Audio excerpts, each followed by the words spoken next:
So yun mga kaibigan, at dito tayo sa baba ng tulay. Sound check. Nagtitesting ko muna itong mic natin mga kaibigan. So alright.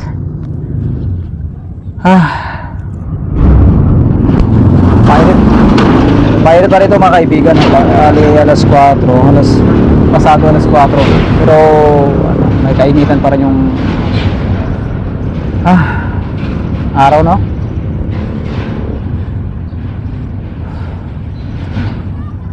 Dito tayo sa sa pinakababa ng tulay. At pag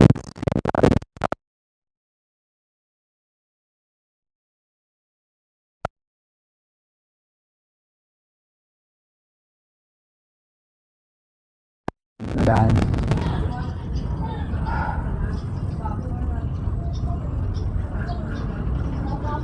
Medyo may kabulukan na pala itong tulay mga kaibigan.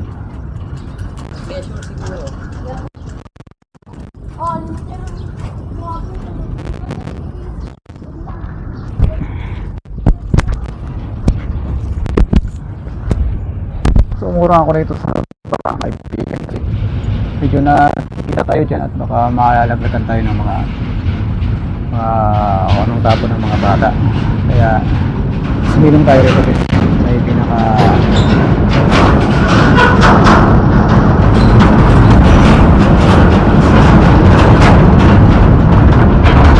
so ganito yung sistema, no? Ganito yung sistema ko. Ikay nasa pinakababa ng tulay mga kaibigan.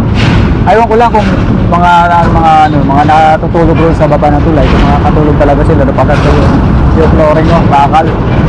So ngayon actual, no, na ano natin na napapakiramdaman natin, no, na nalalaglag yung mga bakal, ay mga kalawang ba, ayun, no, nalalaglag. Yun. Dito nanggagaling sa taas. Yun. At pansin din natin na medyo delikado rin, no? Kasi hindi rin natin akalain na biglang bumagsak to, ganun.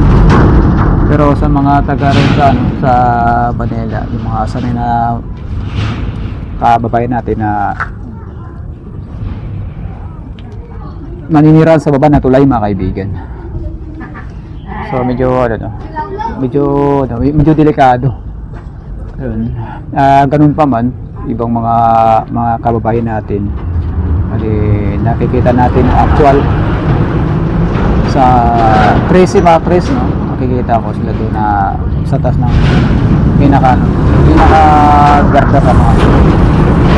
Andun sila nakalatag na sila ng mga higaan, kahoy, mga homeless pa.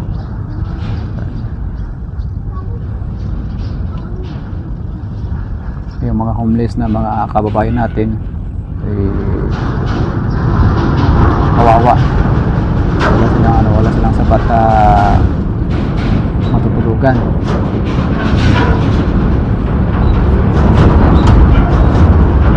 Hindi natin sila masisisi, no? Bakit ganun? Dahil maraming mga dahilan mga kaibigan.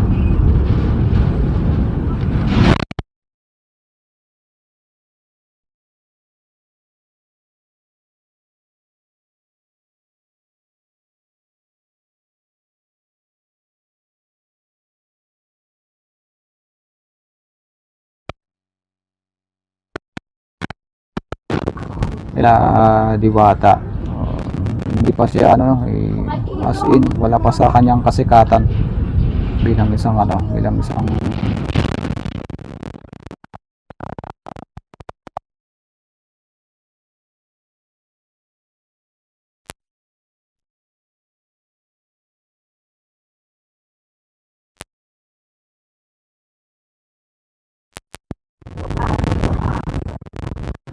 sa kasawayang palad mga kaibigan. Medyo marami sa kanya nagdadaan ito.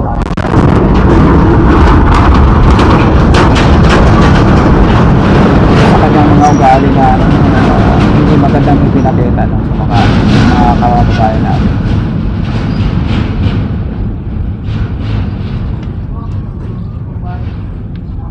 bagay hindi naman kasi ng ano nung tao pare-parehas yung pag-uugali mga kaibigan.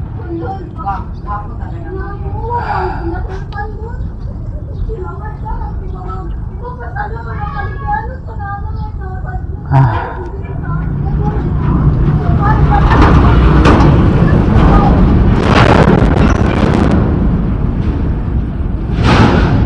Ganito pala yung ano, ganito pala yung